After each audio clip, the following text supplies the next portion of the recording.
Video like जरूर कर लीजिए और ऐसे वीडियो लगातार फ्री में पाने के लिए चैनल को तुरंत सब्सक्राइब कर लीजिए और बेल आइकन को जरूर टैप कर लीजिए ताकि आगे भी सारे वीडियो आपको मिलते रहे। यूट्यूब में फॉलो करते हैं तो प्लीज ये वाला फ्री टेलीग्राम चैनल जरूर ज्वाइन कर लीजिएगा। सारे नोटिफिकेशन सारे अपडेट यहीं पे आते हैं, ध्यान रखिएगा। नमस्कार दोस्तों, स्वागत है आप सभी का ऑनलाइन एग्जाम प्रिपरेशन पर which is the part of study for civil services. दोस्तों ROAR 2023 के एग्जाम के लिए आज हम देखने वाले हैं मिसलिनियस का इंपॉर्टेंट टॉपिक बाघ स्थिति रिपोर्ट 2022 की, ये वाली देखेंगे हम। तो चलिए स्टार्ट करते हैं। ये जो रिपोर्ट है इसके आंकड़े जारी किए गए थे 9 अप्रैल 2023 को। भारत में बाघों की जनगणना 2022 के आंकड़े जारी किए गए थे। तो जनगणना 2022 की थी लेकिन आंकड़े 9 अप्रैल 2023 को जारी हुए थे प्रधानमंत्री नरेंद्र मोदी जी के द्वारा।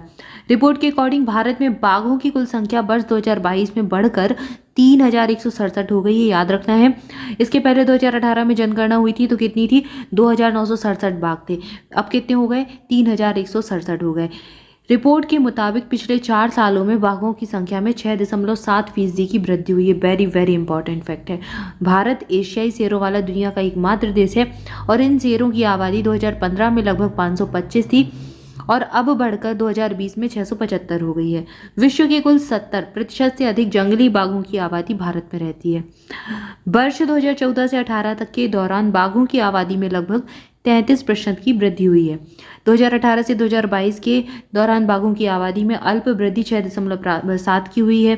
तो 2018 से 2022 के दौरान बाघों की आबादी में अल्प वृद्धि 6.7% हुई है और अगर 14 से 18 तक देखें तो ये 33% वृद्धि हुई थी। प्रोजेक्ट टाइगर के 50 साल पूरे होने के उपलक्ष्य में 9 अप्रैल 2023 को मैसूर, कर्नाटक में आयोजित मेगा अंतर्राष्ट्रीय कार्यक्रम में प्रधानमंत्री नरेंद्र मोदी ने टाइगर, शेर आदि जैसे 7 बिग कैट प्रजातियों के संरक्षण के लिए एक अंतर्राष्ट्रीय बिग कैट अलायंस का शुभारंभ किया। तो ये कब किया गया, 9 अप्रैल 2023 को ही। और कहाँ से हुआ ये चीज़ भी याद रखें। राष्ट्रीय बाघ गणना राष्ट्रीय बाघ संरक्षण प्राधिकरण द्वारा राज्य वन विभागों, संरक्षण NGOs और भारतीय वन्यजीव संस्थान के साथ साझेदारी पर किया जाता है और ये प्रत्येक 4 वर्ष में होती है। ये 4 वर्ष याद रखना है, ठीक है ना, कंफ्यूज नहीं होना है। 4 साल है तो 4 साल को याद रखें। ये पूछा गया है स्टेट PCS में। अगला दिया गया है कथन, राष्ट्रीय बाघ संरक्षण प्राधिकरण यह MOEFCC के अंतर्गत एक वैधानिक निकाय होता है। 2005 में टाइगर टास्क फोर्स की सिफारिशों के बाद इसको स्थापित किया गया था और NTCA का गठन वन्यजीव संरक्षण अधिनियम 1972 की धारा 38L(1) के तहत किया गया है। इसके बाद राज्यवार बाघ जनगणना 2022 देख लीजिए।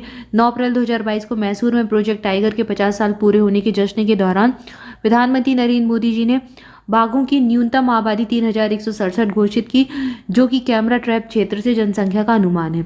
29 जुलाई को एक तो देखो 29 जुलाई को क्या मनाते हैं हम, इम्पॉर्टेंट डे होता है, जल्दी से कमेंट करके बता दें। वैसे यहाँ दे ही दिया गया है, बाघ दिवस मनाते हैं।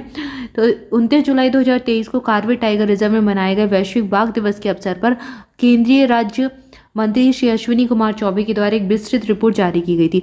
तो ये बाघ दिवस याद रखें क्योंकि कई बार एग्जाम में पूछा गया है।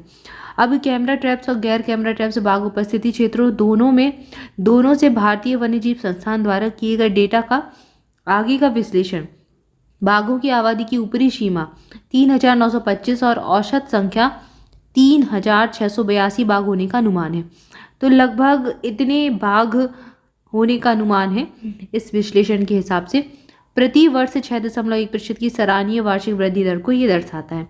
तो वृद्धि तो कहीं ना कहीं हो रही है पर उतनी अधिक नहीं हो रही है जितनी 2014 से 18 के बीच हो गई थी, ठीक है। तो ये चीज़ थोड़ा सा याद रखें। इसके बाद अगला तथ्य दिया गया है, भारत में 18 राज्यों में 75,796.83 वर्ग किलोमीटर क्षेत्र में फैले 54 टाइगर रिजर्व का नेटवर्क है। भारत में वर्तमान में विश्व की लगभग 75% जंगली बाघ आबादी रहती है। बाघों की सबसे बड़ी आबादी 785 मध्य प्रदेश में है। तो सबसे ज़्यादा नंबर्स में अगर देखें 785 MP में बाघ हैं। फिर दूसरे स्थान पर कर्नाटक आता है 563, तीसरे स्थान पर उत्तराखंड आता है 560 और महाराष्ट्र में 444 बाघ है। मध्य प्रदेश में मौजूद 6 बाघ अभ्यारण्यों में से बांधवगढ़ बाघ अभ्यारण्य में बाघों की संख्या सबसे ज़्यादा है। तो MPPSC वालों ने तो ये प्रश्न कई बार पूछा है। देश के 54 बाघ संरक्षित क्षेत्रों में से उत्तराखंड में कार्बेट टाइगर रिजर्व में सबसे अधिक 260 बाघों की आबादी दर्ज की गई है। तो ये राज्यवार डेटा दिया गया है।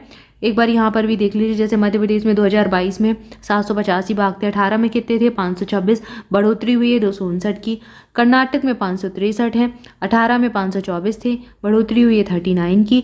उत्तराखंड में 560 है 2022 में, 2018 में 442 थे, बढ़ोतरी कितनी हुई है 118 बाघ की। महाराष्ट्र में 444 हैं 2022 में, पहले कितने थे 312, 132 यहाँ पर भी बढ़े हैं। तमिलनाडु में 306 हैं और 264 पहले थे, बढ़ोतरी हुई है 42 की। तो ये बढ़ोतरी भी याद रखिए।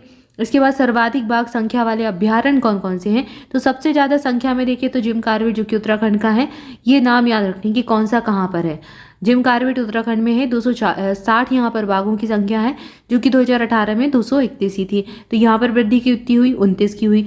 बांदीपुर अभ्यारण्य कर्नाटक का है, 150 यहाँ पर बाघ है, 2018 में 126 थे, बढ़ोतरी हो गई 24 की। नगरहोल कर्नाटक का है, 141 बाघ हैं, 127 पहले थे, 14 की वृद्धि हुई। बांधवगढ़ मध्य प्रदेश का है, 135 थे यहाँ बाघ और 104 पहले थे 2018 में, और 31 की यहाँ वृद्धि हुई। फिर दुधवा उत्तर प्रदेश का, ये इंपॉर्टेंट है आरो वालों के लिए स्पेसिफिक, 135 यहाँ पर बाघ है, बांधवगढ़ के बराबर ही, 82 पहले थे, वृद्धि हुई है 53। तो अच्छी खासी वृद्धि यहाँ पर देखने को मिली। इसके बाद सबसे बड़ा टाइगर रिजर्व क्षेत्रवार देखें तो Nagarjuna Sagar Shri slam tiger reserve है आंध्र प्रदेश का। सबसे छोटा टाइगर रिजर्व क्षेत्रवार देखें तो ओरंग टाइगर रिजर्व है असम का। 54 रिजर्व भारत की भूमि क्षेत्र का 2.3% है। भारत में NTCA ने बाघ के आवासों को जैव, भूगोल और आवासों की परस्पर संबद्धता के आधार पर 5 प्रमुख परिदृश्यों में वर्गीकृत किया है। ये 5 परिदृश्य कौन कौन से एक बार देख लीजिए। शिवालिक गंगा का मैदान और मध्य भारत और पूर्वी घाट, पश्चिमी घाट, उत्तर पूर्वी पहाड़ियाँ और ब्रह्मपुत्र बाढ़ के मैदान। एक दूसरा है एक सुंदरवन। तो ये 5 भौगोलिक आधार पर देख लें, जैव भूगोल के आधार पर 5 भागों में बांटा है। तो नंबर भी याद रखें और इनके नाम भी थोड़ा सा एक बार देख लें। पिछली बाघ गणना की तुलना में शिवालिक और गंगा के मैदानों में बाघों की आबादी में उल्लेखनीय वृद्धि दर्ज की गई है। तो यहाँ पर ये वाला जो क्षेत्र है, यहाँ पर बाघों की संख्या बढ़ी है और ये वही डेटा है जो अभी हमने पढ़ा है, वही सारे नंबर है, एक पिक के माध्यम से आपको समझाए गए हैं। जैसे कि 2018 में 2967 बाघ थे, 2022 में 3682 हो गए। सबसे ज़्यादा वृद्धि कहाँ मध्य प्रदेश में हुई है, 785 हैं, पहले 526 थे। ये कर्नाटक का, उत्तराखंड का, महाराष्ट्र का, तमिलनाडु का वही डेटा दिया गया है। ठीक है, तो ये सारे वही सारा ये जिम कॉर्बेट का ये पूरे अभ्यारण्य के हिसाब से दिया गया है। तो ये सारा कुछ है, आपने इसको पहले ही देख लिया है। तो यहाँ पर हमने बाघ स्थिति रिपोर्ट देखी 2022 की। आई होप जानकारी अच्छी लगी होगी। वीडियो अच्छा लगा है तो जल्दी से लाइक कर दें, चैनल को सब्सक्राइब भी कर लें। मोर अपडेट के लिए हमारा स्टडी फॉर सिविल सर्विसेज का टेलीग्राम ग्रुप ज्वाइन कर सकते हैं। ऑनलाइन एग्जाम प्रिपरेशन के टेलीग्राम ग्रुप की लिंक आपको डिस्क्रिप्शन मिल जाएगी। इसके अलावा अगर आप स्टडी फॉर सिविल सर्विसेज के पेड बैचेस ज्वाइन करना चाहते हैं तो स्क्रीन पर ये 3 नंबर दिए गए, इनमें से किसी पर भी कॉल करके आप इन्फॉर्मेशन ले सकते हैं, या फिर डिस्क्रिप्शन में आपको पूरी डिटेल मिल जाएगी। तो डिस्क्रिप्शन में सारे ऑप्शन दिए हैं, उन स्टेप्स को फॉलो कर सकते हैं। इसके अलावा प्रैक्टिस करने के लिए आप स्टडी फॉर सिविल सर्विसेज का फ्री प्रैक्टिस क्विज वाला चैनल ज्वाइन कर सकते हैं, लिंक आपको डिस्क्रिप्शन में मिल जाएगी। Thank you for watching this video. Thank you so much.